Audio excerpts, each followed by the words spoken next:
Hi there, welcome back to Knitting by the Bay. My name is Christy and this is Charlie, and this is my making podcast where I talk mostly about knitting, but sometimes other crafts that I might be into at the moment.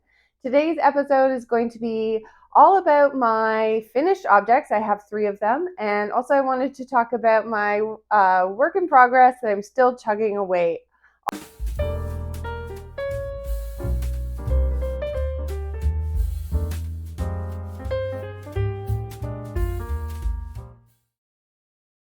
All right, so Charlie has left, and now we have Bandit here. Bandit is Charlie's younger sister, and she's extremely jealous.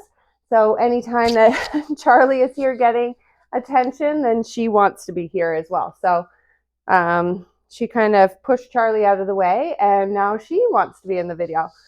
So anyway, let's get started with my first finished object, which is the one that I'm wearing. This is the Amy Slipover. It's a pattern by Sandnes Garn. So I knit mine using Sandnes Garn Tynn Pure Gynt, which is a fingering weight yarn, held together with their Tynn Silk Mohair. And I can't remember the names of the colors or the numbers of the colors. The Mohair is just black. And then I can't remember, maybe 1088 is the color of the Tynn Pure Gynt, but I will put all of that information like usual down below so you can see, and I will also link all the patterns in Ravelry as well. So yeah, I knit those using those 2 yarns held together, and I really like how it turned out. I knit this one exactly to pattern. So the pattern is only available in their book, this one here, and it is number 2202. So you have to buy this book in order to get this this pattern for the Amy Slipover. And it's got a lot of really cute other patterns in this one. So I think it's worth it to buy the entire booklet. I haven't knit anything else out of it, but I just kind of just got it. So anyway, yeah, I think it's worth it if you really want to knit the Amy Slipover to pick up this book. So a lot of times, a lot of places make you buy a quantity of wool in order to get this book, but I was able to pick this one up from my local, not really local, but kind of local knitting store in Ontario where I am. And I was able to buy the book. I didn't have to buy any yarn. So that was great. The name of the shop is Galt House of Yarn, and I believe that they're in Cambridge, Ontario. So yeah, I was able to pick that one up. And so I will stand up and show you what it looks like. And I'm really happy with how it turned out. So one thing that maybe I would have done differently is I probably would have knit it a little bit longer, just because I am somewhat tall, on the taller side. I'm 5'8", so I kind of think maybe it would have been a little bit better to come down to here. I know it's kind of the look to be cropped, but whenever I end up wearing a sweater that's cropped and I see pictures of myself wearing it, I always think that I look like I'm wearing like a child's sweater or something. It just doesn't. I think it would just suit me and my body type better if it was a little bit longer. But yeah, I just wanted to, I like the way that it looked on the model in their sample pictures. So I just wanted to knit it exactly the same as that. I did the neck the same height, and I really like how the neck turned out. I think I might have picked up a few less stitches than what they recommend in the pattern, but you know, not too much of it to make a huge difference. It's supposed to be on the bigger like cowl style instead of a turtleneck. And yeah, I really like how that turned out. And it's a lot better on my neck because the Pure Gynt and the Tynn Silk Mohair together are a bit scratchy. So to have it more loose off my neck, I like. And I think I actually am getting a little bit more used to these scratchier wools because I knit my Celeste sweater by Petite Knit using the same, I use the Pure Gynt to knit that one. And at first it was kind of more scratchy. Now I'm getting a little bit more used to it. So I think, yeah, I really like how it turned out. You knit, this one is knit top down. So you start with the front, no, you start with the back.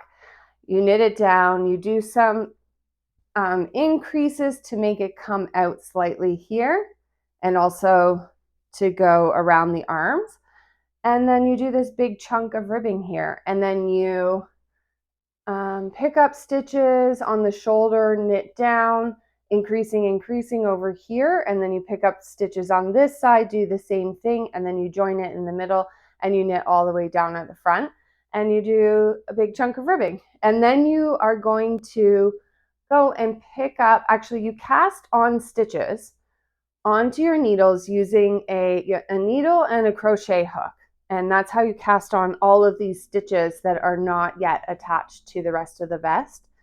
And so there's a lot of stitches because I've got this tied up. And then you pick up stitches all the way around, and then you cast on more stitches in the same way. And then you're going to knit all of this ribbing, which is 2x2 ribbing. And then they want you to cast off with, or bind off with a, what is it called? An Italian bind off. I'm not sure if it's tubular bind off or Italian bind off, but anyway, they want you to do that. They want you to do it on all areas, like the hem as well. And you know what? When I got there, I did not want to do that because you are doing 2x2 ribbing, and then they want you to readjust all your stitches so that you have 1x1 ribbing, and then you're going to do that Italian bind off after. And I just did not feel like doing that. So what I did was, for this, I just cast off in pattern, just cast off in the 2x2 ribbing pattern. And I think that it looks like totally fine. And so if my advice to you would be, if you are not interested in doing that, it looks perfectly fine to do it with the just casting off in pattern. No big deal. And then when I cast off the stitches for the neck, I did it with Jenny's surprisingly stretchy bind off. And I think that that worked out great because they wanted you to do another Italian bind off. I didn't think it was necessary at all. So I just did it that way and it worked out just fine. So yeah, if you love doing a tubular bind off, then by all means do it. But if you don't, then I think it works out just as well just to do it in pattern.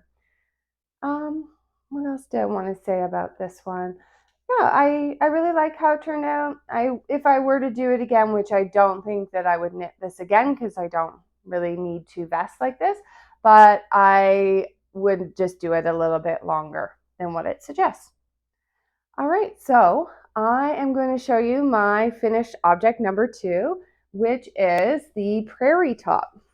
So these, I've been really on a kick of wanting to knit things in black yarns. So I'm sorry it's kind of hard to see details and everything when it's in the black yarn, but I'm also going to put up some pictures of me wearing it. Hopefully you can see more of the details that way.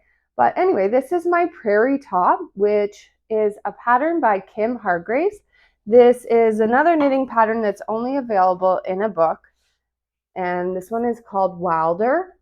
This one is out of print now, but I was able to get this, it was probably about 2 years ago. I purchased it off of Amazon, and I think that there are still books available there.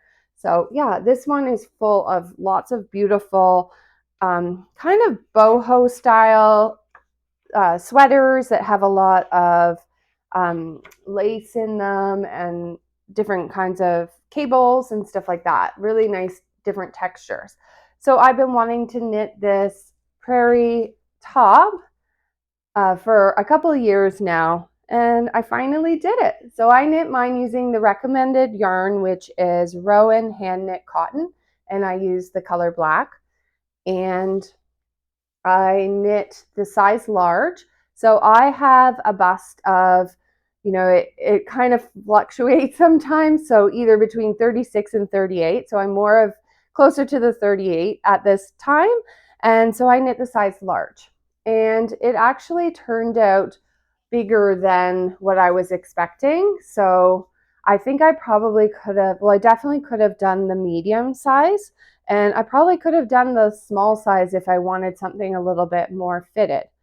but I am happy with how it turned out, and I decided to make mine a little bit longer because, like I said, I'm taller and longer torso, and so I thought I would do it a couple inches longer. Well, it kind of turned out a bit longer than what I was expecting it to be, and I think that that has to do a lot with how I did get gauge on it, but my stitch gauge is always spot on, but my row gauge is always much longer than what it's supposed to be. Well, I don't know if it's much longer, but it's a bit longer than what it's supposed to be. And then I did add 2 inches to this. So it turned out to be more of a tunic style, which I really actually like a lot. To wear it with leggings and some boots, I think it looks really cute. And yeah, this was a lot of fun to knit. So when you begin, this one is knit, bottom up, flat, and then it's all seamed together. The sleeves are knit flat, everything is knit flat, and then you seam it all together at the end. And so you begin at the bottom with this beautiful scalloped edge. I just love, like a picot edge or a scalloped edge, I just love that look. And then you do some garter stitch, then you do a little panel of lace, more garter stitch, and more lace again, and then you start going into the charted pattern. And yeah, there's some lace in it, there is some cabling in it as well, which is done by knitting into the back of the second stitch on your needle, and then before dropping that off, then you knit into the front of the first stitch on the needle. So you're not using a cable needle at all, you're just like knitting them out of order, which I really liked. And so yeah, it was really great because the chart was very easy to follow. It's basically the same chart all the way up, and you do get a break because there's some what's called reverse stockinette. So basically it's stockinette, but the purl side is what's going to be showing on the right side. So if you were to flip this around, it would be stockinette on that side. But the design is to have the purl side on the front side, the wrong side on the front side. And yeah, I loved it. It was so much fun. But I did have to pick back many, many, many times. And I think it was because you just get into the flow of it. It's very easy to memorize chart and everything, and you get into the flow of it, and then sometimes your mind wanders and then you kind of do the wrong thing. There's because you're doing lace and stuff, there's yarn overs, and I would forget to do a yarn over or whatever. And so I did get some spots, and once I realized, I picked back many rows. That happened many times. And then there are some mistakes that I didn't notice until it was too late, and I thought, I'm not picking back that many rows. So I just left it. And to be honest, because it's lace, because it's black, I'm going to be wearing a top underneath it, like a black top underneath it. You can't really tell those little mistakes. So it's not a huge deal. So what you do here, you knit the back first. You start, like I said, with the scalloped part, and then you start doing the chart. You knit the chart all the way up to the first buttonhole here. You can see. So it opens here. So you knit to here. Then you're going to put half the stitches on one side on hold, and then you work all the way up to here. And once you get to here and you do shaping for the armholes and the shoulder edge, because it kind of slants a bit, then you put some stitches on hold and you go back and you work up here. And then you're casting off stitches on the shoulder edge to create sort of a slanted look there. And then you put, I don't know, maybe 15 stitches or something on hold here. And then after, you go back and you knit the front. And yeah, the front is the same, except you're not separating, and you're doing decreases for the arms and the shoulders and all of that. And then you knit the sleeves. So what I did when I knit the sleeves, because you're knitting the sleeves flat, I knit 2 sleeves at the same time. So I just had 2 balls of yarn, knit across, then picked up the other ball of yarn, knit across, and just did exactly the same thing for the 2 sleeves until they were done. And that worked a lot better because, I wasn't, got finished that and then, I got to knit another sleeve. I really enjoyed doing it that way. And yeah, I think it worked out really well. And then after you do that, trying to remember what you seam up the side, the 2 sides, and you leave an opening down here at the bottom because you're going to put these buttons on as well on the bottom. And I thought that was such a pretty detail. And then you just start seaming from above this bottom band there. And then you seam up both sides. And I think insert the sleeves. You insert the sleeves, sew them in, and then you're going to go back and you put those stitches that were on hold for the collar here, put them on your needle, pick up stitches all the way around, and then pick up or knit those other stitches that were left on hold. And then you are just going back and forth knitting the collar. And the collar is knit with just you do like a row of, I think you do 1 row just knit, and then you do a couple rows of this lace pattern, and then you do a few rows of garter stitch, and then you cast off in on like a knit cast off, it says, but I think it's just a regular sort of cast off or bind off. And that gives a little bit of sturdiness to the collar because you don't want it to stretch out. You have the buttons on the back to open to get it over your head. So you don't really want it to stretch out. It's supposed to look like a crew neck. And yeah, I think that's it. And then I went back. There aren't any instructions on how to make the button loops. It just says make button loops. And so I decided I read through some of the patterns. There really aren't that many. I mean, there's probably like 15 or 20 patterns on Ravelry for this top. So I just read through, and one person had said that they just did like a crochet chain. So that's what I did. I just like did a crochet chain of like 6 chains and then brought it back here and attached it to the other side. There were a lot of ends to weave in because you had all the yarn from making these crochet chains, but that's okay. And the one thing about it is because it's all seamed together, a lot of the weaving in of ends was done in the seam. So that was a lot easier to do, to weave all those ends in, especially since it is a cotton yarn, which is kind of slippier. It doesn't grip as well. So you really have to make sure you weave it in well so it doesn't come out. So yeah, being able to do it in all the seams was really great. And what else did I want to say about this? I love this yarn, this Rowan hand knit cotton. I think it's such a nice yarn. It is so soft and so comfortable to wear this top. It is, what did I want to say? Cotton yarns can stretch out, especially ones that are worsted weight, because this is extremely heavy, this top. It is a worsted weight cotton, so it's a very, very heavy top. But when you wear it, it doesn't feel hot or anything. It feels nice and cool, especially because it's got the lace and everything. But yeah, on the hanger, it's extremely heavy. I'm not going to leave it on this hanger, but I just put it here so you guys could see a little bit better.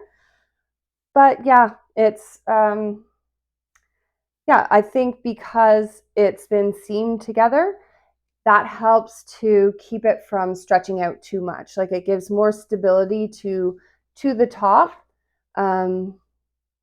To hopefully help it not get too stretched out.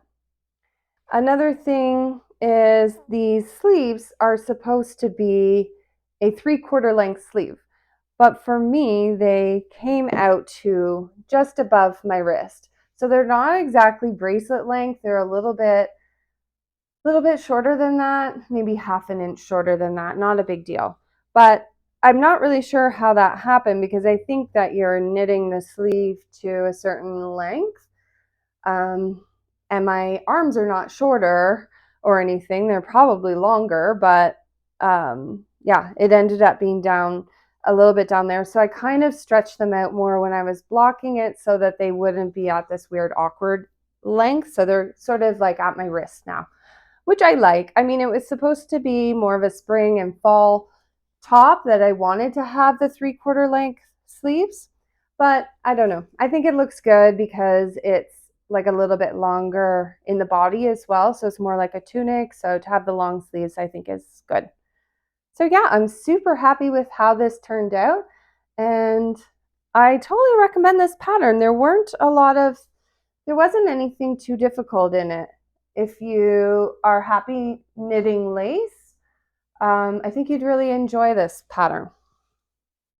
All right, so my third finished object is one that I knocked on the floor. So these are my husband's socks. And get ready because they're crazy colors. These are his socks that he wanted me to make him because he designed them to be like the Joker colors, and he's calling them the Why So Serious socks. So yeah, this pattern is the Comfort Core socks by Summer Lee. And this is a new pattern that's available on Ravelry. And they're supposed to look like a sports sock. And I think they totally do. So you're doing this it's just like a basic sock construction, really. You do your cuff and then you go into this, and you do your heel flap and gusset. And you have this texture here that is, I'm not sure if you call it a seed stitch or a moss stitch, but you've got that texture on the top, and on the bottom is just stockinette. And then you do this band. Sorry, I have mohair in my nose. You do this band here that is supposed to be that's what she calls the comfort core. So it's supposed to hug your foot around the arch of your foot, which I think is a really cool design. So that's done with slip stitches. And you can probably see here that there is this ridge here where I made a mistake. I probably was supposed to slip stitches and I knit that row by accident. Well, on the next sock, I made that same mistake in pretty much the same spot. So that's okay. They match at least. And for this one, I used Wang Jawoll. I'm going to go grab the yarn actually because I wanted to show you something with that. All right, sorry about that. Okay, so with Wang Jawoll yarn, it comes with this extra spool of, I'm not sure what this is, thread or yarn or something. I think it's some kind of thread. It's quite thin. And that comes inside the skein of yarn. Yeah. And so you use this to reinforce the heel and the toe of the sock. So you just hold it together with the yarn when you're doing the heel and the toe. And that helps to strengthen that spot. So hopefully you won't get holes in your sock in that spot. So usually I forget about this until I'm finished. And then I go, oh yeah, I was supposed to do that. This time I did not. So I'm very proud of myself for that. But I know some people had commented on one of my videos when I was sharing that and said that they didn't know that it actually came with that inside the, I don't know what you call this, skein, or it's not a ball of yarn. But anyway, it's inside of that. And they didn't know that. And went down and checked their yarn, and yeah, sure enough, it has this inside of it. So it's not super clearly written on the ball band that's in there. But I learned that on Summer Lee's podcast. She mentioned that, and then I went and grabbed mine. I was like, oh yeah, that's in there. That's so cool. So it's really great if you remember to use it. Okay, and I think that is everything to talk about for my finished objects. So now I wanted to share with you the progress I have going on my work in progress. And I am like extremely proud of myself right now because I actually only have one project on the needles right now, just one. And I'm really, really trying to get this one done so that I can cast on some more things. So this is the Radmere sweater that I'm knitting for my husband. This is patterned by Michele Wang, and I'm knitting this one in Cascades 220 in the color Charcoal Heather, I believe. And yeah, this is what I'm working on right now. So this is the second front. So I've already finished, I finished actually the back and another, that's the side, another front, which I guess is the left front. I finished that one. And now I'm working away on the right front. And I'm almost there. I've got maybe 4 inches left to go, and then I'm finished with this one. So I'm really excited. Next, I'm going to cast on the sleeves, and I'm going to do the same thing I did with my Prairie, and I'm going to knit both sleeves at the same time. So hopefully that's going to make it seem like it's going faster. And yeah, I'm super happy with how this is turning out. This is the most beautiful cable pattern I've ever seen. And once I get this done, I told my husband that this is going to be my magnum opus or whatever, like the most amazing thing I've knit, I think. The one that I'm the most proud of, probably. I'm hoping. Hopefully I didn't jinx myself, but I just think that this cable pattern is so nice, and it shows up really, really nice in this Cascades 220 yarn. And I've heard that this is a really, really great yarn if you're doing cabling, because the stitch definition is absolutely beautiful.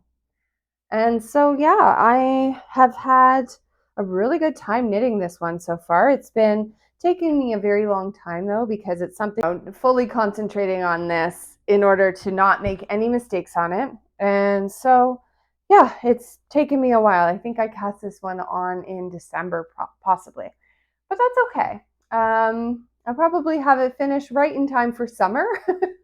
But anyway, he can wear it in the fall. He's just very excited to have this one done. The only thing that's a little bit tricky is when you are casting off stitches to do the shaping, because this is sort of like the V neck of the cardigan and then the armhole. So it's hard to work out the cable pattern and when you're decreasing stitches. So all I do is that if it's telling me to, or if I don't have enough stitches in that part to make the cable, then I just knit them all. Like if it's a 4-stitch cable and I only have 3 stitches, I'll just knit those 3 stitches and then continue on. So I'm kind of not sure that they are exactly identical at the front here, where I'm decreasing the stitches at the front. I think they look pretty similar, but I think there might have been times when I did that a little bit differently. I don't know if you know what I mean, but I think there's some little parts that are not exactly the same, but I think you'd have to look closely to notice that. And I don't think my husband will be doing that. So it's all good. Okay, so yeah, then I'm going to be working on the sleeves. I'm going to cast those on soon. Hopefully, I think by the weekend I'll have those cast on. And then you're going to seam it all together, and then you're going to pick up stitches all along here to create the button band, and then you do short rows around the back of the neck to make this shawl collar so that it will fold over and be, this nice big shawl collar. So I'm really excited for that. I can't wait to get this one seamed up. So that's the second one that I've been doing, that is bottom up, knit flat, and then seam together, which I don't mind. I don't really mind the seaming. I just put on a show or a movie or something and I just work away at it. And it's all, it's all a part of the creative process. So it's all good. Okay, and that is all that I have going on right now for whips. And I know I said that I'm finishing this one before I cast on anything else, but what I really meant was before I cast on anything more complex. So I do need something right now to take with me if I go to my son's like sporting events, or if I'm in the car or whatever. So I decided that I wanted to make another Felix sweater by Amy Christoffers. And I have been going back and forth because I have this Drops Air. I've had this for quite a while. And I've been going back and forth about what I want to use this for. I actually knit a lot of a Soho blouse by Prairie, and then I decided to frog it because I wasn't really enjoying it. So then it's been sitting in my stash, and I've been thinking about different things. Like, I think another one was the Dartmoor V-neck, I think it's called. I think that's also by Prairie. And yeah, then I just started to look at the Felix. I have one that I've already made couple years ago, and I love that sweater. And so I thought this would look really, really great in that Felix sweater. It has these like a raglan sleeve, but there's a lace pattern in the raglan. And I think that would look really cute with this Drops Air. And then I also had this Knitting for Olive Soft Silk Mohair in the color Dusty Aqua. And I thought, why don't I just like put those two together and knit the Felix with that? So that's what I'm going to do. I haven't gauge swatched yet, but I think it'll work out fine. And I like, they're very good, like compatible colors. And I have like a bunch of this left over that I didn't know what I was going to use it for, but I think that would be great. So I'm excited to cast this one on.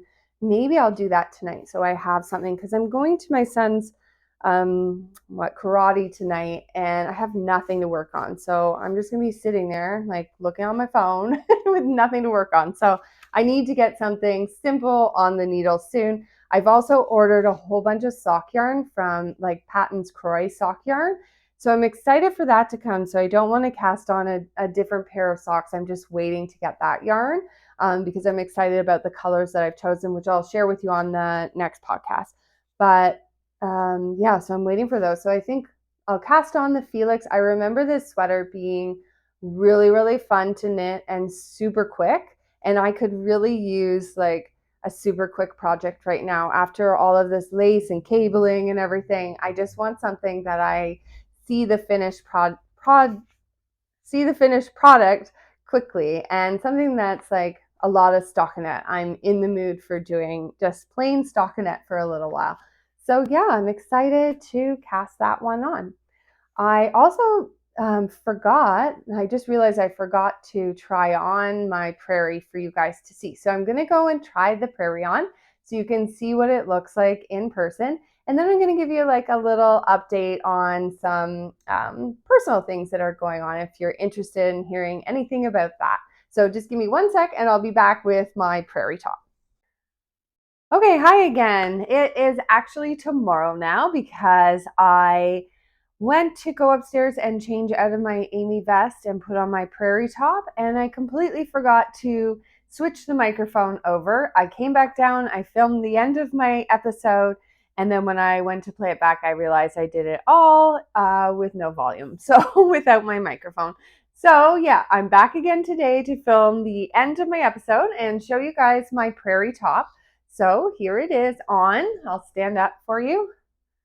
You can see. So yeah, there's the lace on the sleeve. You can see the buttons the button detail here at the bottom, which I really like. Yeah, I'm super happy with how it turned out. Okay, and then I also wanted to update you on some personal things that are going on. I just wanted to share with you about my son, who I told you guys had started doing martial arts in December last year. And he's been doing karate and jiu-jitsu. And he just recently had the chance to go to his first ever jiu-jitsu tournament. And I told him, like, I thought it would be a really good experience for him to go. He was going with the other kids from the dojo, and they said it's a lot of fun. He wasn't too sure about it at first, but then he decided that he would go, he would sign up for it. So we went to that, and it turned out that there was only one other kid that was in his age group, his weight class and skill level and all of that. So he had to fight or roll with this one boy 3 times, and he ended up doing really well. He won his first fight or whatever, his first match, and then he ended up losing his second match. And you know, it was a very emotional moment for him. He was very excited to win the first one, and then pretty let down when he lost the second one.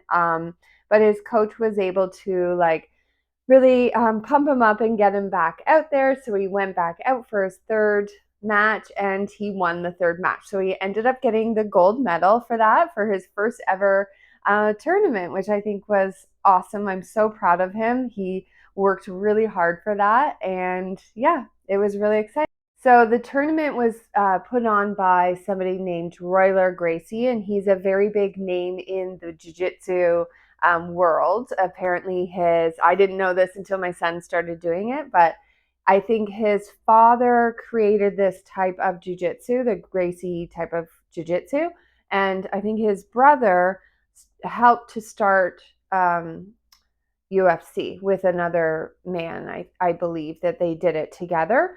And then Royler Gracie, who is the one that did this tournament, fought in a lot of, I think, UFC matches and won and stuff. So they're a very big family within the jiu-jitsu world. So he was there, and he got to put the medal on my son. He was on the podium and everything. He put the medal on for him, and he ended up signing his medal on the back, which was, I don't know if I could show you guys, yeah.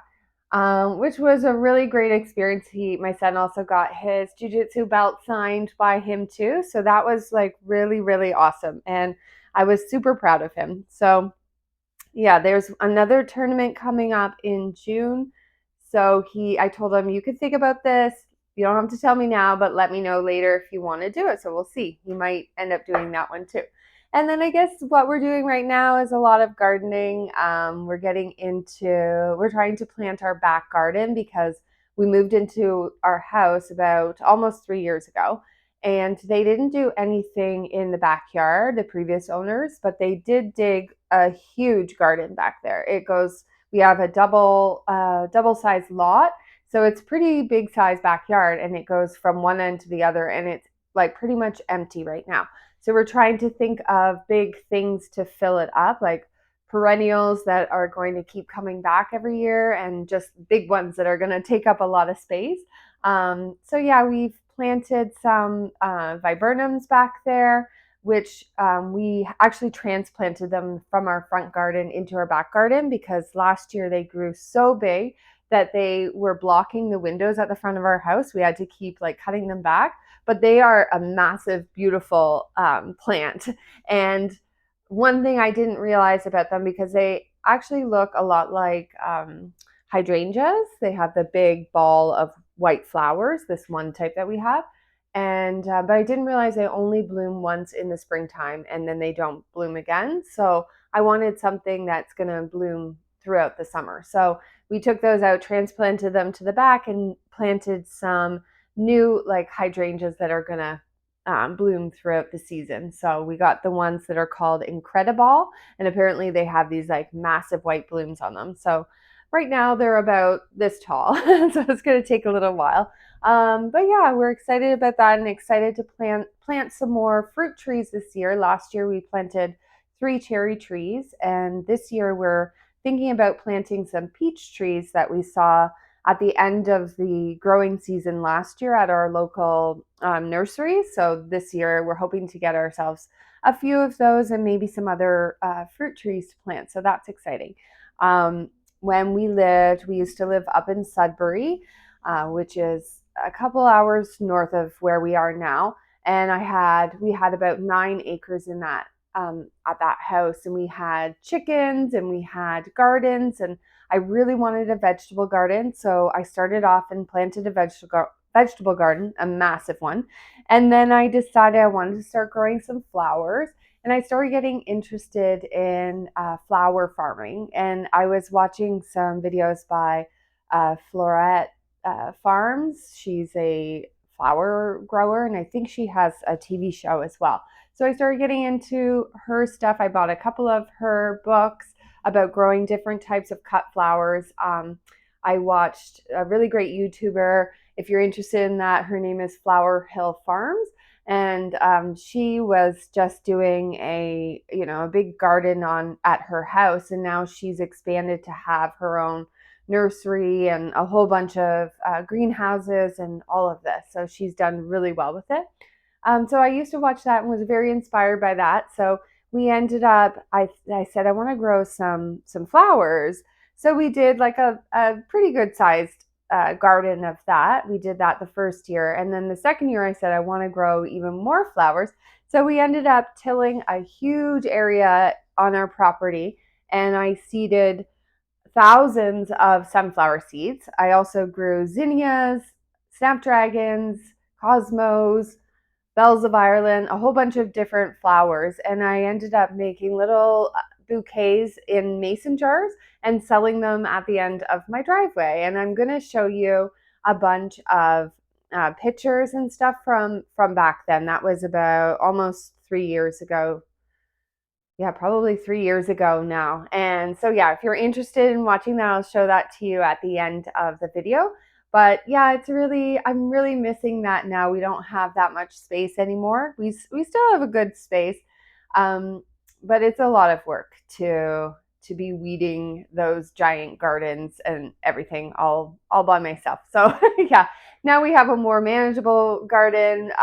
So I'm really excited for being able to plant some seeds out there and start growing some more flowers as well. So yeah, that I guess is everything. Oh, I did want to mention, I'm going to go grab it. 1 second. So I wanted to share with you the book that I'm currently reading, and I'll also show you the books about the flowers so you know what I'm talking about. So these are the books by Floret Farms. This is Cut Flower Garden, and it's a really beautiful book that teaches you everything you want to know about all the different flowers that you can grow. This one is organized by the different seasons. So yeah, there's a lot, like this is all about sunflowers, and it teaches you everything you need to know about growing them and pest management and when to cut them and all of that. It's absolutely beautiful book. She chooses the most beautiful colors of flowers, I think. And she also sells the seeds on her website too. So I did purchase some of her actual seeds as well, because she has some really, really beautiful color palettes within the flowers. And then I also got this one, which is A Year in Flowers. And I believe this one is more about flower arranging. And yeah, doing different floral arrangements with the flowers that you grow. Absolutely beautiful. So inspiring. There's absolutely beautiful bouquets. Sorry about the glare. Okay, and then, yeah, I wanted to share with you the book that I'm currently reading, which is called The Reformatory. And this is a book by Tananarive Due. I don't know how to pronounce that properly, but that's the author's name there. And it is I guess it's categorized as a horror. I'm not completely sure, but it did win a whole bunch of awards. So it won the Bram Stoker Award and the World Fantasy Award. So it's sort of along the lines of horror, fantasy, that sort of thing. So it takes place in Gracetown, Florida in 1950s, and it's about a little boy and his sister, and they're Black, and they live beside this family. And one day they're out walking, and the neighbor boy, who is a white boy, he came up to them and starts making comments and advances or whatever on the little boy's sister. She's like a teenager, and definitely unwanted advances or whatever. And so the little boy, he wants to protect his sister, and so he ends up kicking the white boy. And he, of course, the boy goes home and tells his dad or something, and then they end up sending the little boy to the Reformatory, this boys' school. And the headmaster of the Reformatory is a very, very terrible, bad man. He abuses the children there. Some of them had been murdered there. And so when, like, you're reading in the story, it's at the beginning of the story, so I'm not giving too much away, but it turns out that it's haunted by the spirits of those boys that were at the school. And the little boy, his name is Robert or Robbie. He is able to see those spirits because not everybody can. So yeah, it's about that. And then in the meantime, his sister is trying really, really hard to do anything she can to get her brother out of the school, like get him back home. And it's really challenging for them because their dad was accused of doing a very awful thing that pretty much definitely he did not do, but he has sort of had to leave town because he's been accused of that. And so the people in the town don't like the family already, and then so she's having a lot of trouble trying to get him out of the school. So I'm not very good at explaining what books are about, so I hope that made sense. But it's a really really well written book, and obviously it's very sad at parts, so just giving you that warning. But it is, like I said, very well written, very captivating book, and I'm about halfway through right now, and yeah, really, really enjoying this book. And I guess that's all I had to share with you guys today. So thank you. If you stayed until the end, thank you so much. I really appreciate you guys being here. And if you enjoyed this content today, please give it a thumbs up. And if you want to, please consider subscribing to the channel because it helps YouTube know who to share these videos with, like other crafty people like you and I. Until next time, happy crafting, everyone. Bye.